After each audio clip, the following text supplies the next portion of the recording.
नमस्ते। आजकल दिन में 4 से 5 घंटे मोबाइल पर बिताना ये तो एक आम सी बात हो गई है ना? लेकिन क्या कभी ये सोचा है कि ये छोटी सी डिवाइस, हमारा स्मार्टफोन, हमारे दिमाग पर कितना गहरा और शायद स्थायी असर डाल रही है?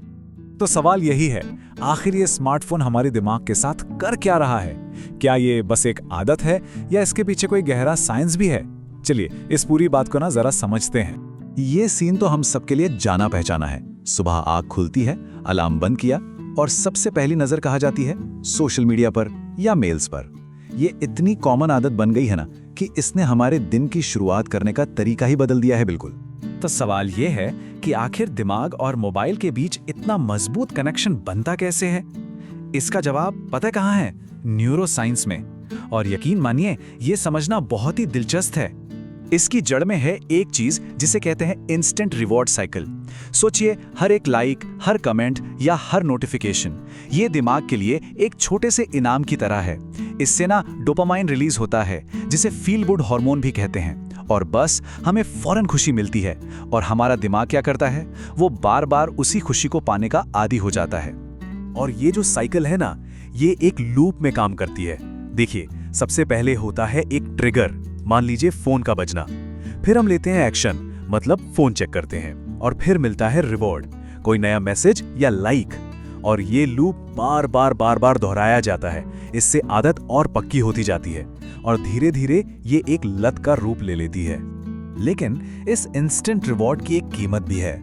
जब दिमाग लगातार इन छोटे छोटे इनामों का आदी हो जाता है ना, तो फिर डिजिटल ओवरलोड के कुछ गंभीर खतरे सामने आने लगते हैं। सबसे पहला और सबसे बड़ा असर पड़ता है हमारे फोकस पर। वो जो डीप फोकस होता है ना, मतलब किसी एक काम में पूरी तरह डूब जाना, वो तो लगभग खत्म ही हो जाता है। ये लगातार आने वाले नोटिफिकेशंस हमारे ध्यान को मानो छोटे छोटे टुकड़ों में तोड़ देते हैं और फिर किसी भी एक काम पर गहराई से टिकना लगभग नामुमकिन सा हो जाता है। और जाहिर है, जब ध्यान बिखरेगा तो इसका सीधा असर कहाँ पड़ेगा? हमारी याददाश्त पर। सोचिए, जब दिमाग किसी इंफॉर्मेशन पर ठीक से फोकस ही नहीं कर पाएगा तो उसे लॉन्ग टर्म मेमोरी में स्टोर कैसे करेगा? नतीजा, हम चीजें भूलने लगते हैं। ऐसा लगता है जैसे हमने अपनी याद रखने की क्षमता को ना एक तरह से फोन को आउटसोर्स कर दिया है। और फिर एक और बड़ी समस्या है, नींद। स्क्रीन से जो ब्लू लाइट निकलती है वो दिमाग को सिग्नल देती है कि अरे अभी तो दिन है। इससे होता यह है कि नींद के लिए जो जरूरी हार्मोन है मेलाटोनिन, वो बनना कम हो जाता है। और नतीजा क्या होता है? देर से नींद आना, और जो नींद आती भी है उसकी क्वालिटी खराब होना। और बात यहीं खत्म नहीं होती। जब नींद पूरी नहीं होती और ध्यान भी बिखरा रहता है तो इसका सीधा नतीजा होता है बढ़ा हुआ स्ट्रेस और एंजाइटी। ऊपर से सोशल मीडिया पर दूसरों से अपनी जिंदगी की तुलना करने का प्रेशर, मूड स्विंग्स, चिड़चिड़ापन, ये सब इसी डिजिटल ओवरलोड के ही लक्षण हैं। अच्छा, तो क्या इसका असर हम सब पर एक जैसा होता है? रिसर्च कहती है नहीं। कुछ ग्रुप्स ऐसे हैं जिन पर इसका खतरा कहीं ज्यादा होता है। इसमें सबसे ज्यादा रिस्क पर हैं बच्चे और स्टूडेंट्स। क्यों?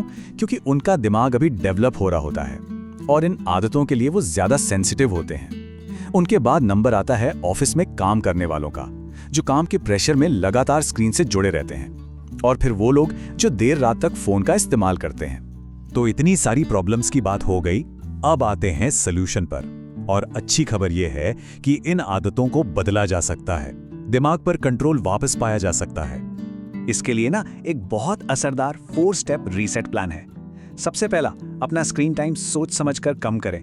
दूसरा, सोने से कम 1 घंटा पहले फोन को दूर रख दें। तीसरा, जो फालतू के नोटिफिकेशंस हैं उन्हें बंद कर दीजिए ताकि ध्यान ना भटके। और चौथा, घर में कुछ नो फोन जोन बनाइए, जैसे कि डिनर टेबल। अब सवाल यह है कि फोन इस्तेमाल नहीं करेंगे तो करेंगे क्या? जवाब बहुत सिंपल है, वो काम करें जो दिमाग को सुकून दे, जैसे कोई किताब पढ़ना, बाहर वॉक पर चले जाना, मेडिटेशन करना, या फिर कोई पुरानी हॉबी जिसे आप भूल चुके हैं उसे फिर से शुरू करना। ये सब चीजें हैं ना, दिमाग के लिए एक रिफ्रेश बटन की तरह काम करती हैं। इन आदतों के अलावा एक बहुत ही सिंपल लेकिन साइंटिफिक टेक्निक है जिसे अपनी रोज की जिंदगी में शामिल करके दिमाग को फौरन आराम दिया जा सकता है। इसे कहते हैं 20-20-20 रूल। ये बहुत ही आसान है। करना बस ये है कि हर 20 मिनट स्क्रीन देखने के बाद एक छोटा सा ब्रेक लेना है और उस ब्रेक में स्क्रीन से नजर हटाकर करीब 20 फीट दूर किसी भी चीज को देखना है। और ये करना है सिर्फ 20 सेकंड के लिए। ये छोटा सा ब्रेक आपकी आंखों की मसल्स और दिमाग दोनों को डिजिटल थकान से बचाने के लिए जरूरी आराम देता है। तो कुल मिलाकर बात यही है कि बैलेंस ही सब कुछ है। स्मार्टफोन एक जरूरी टूल है, इसमें कोई शक नहीं, लेकिन इसका बहुत ज्यादा इस्तेमाल एक खतरा भी है। अपने दिमाग को तेज और हेल्दी रखने के लिए स्क्रीन टाइम को सोच समझकर कम करने की शुरुआत आज से ही करना बहुत जरूरी है। तो अब सवाल ये है कि अपने दिमाग की सेहत के लिए पहला कदम क्या उठाया जाए?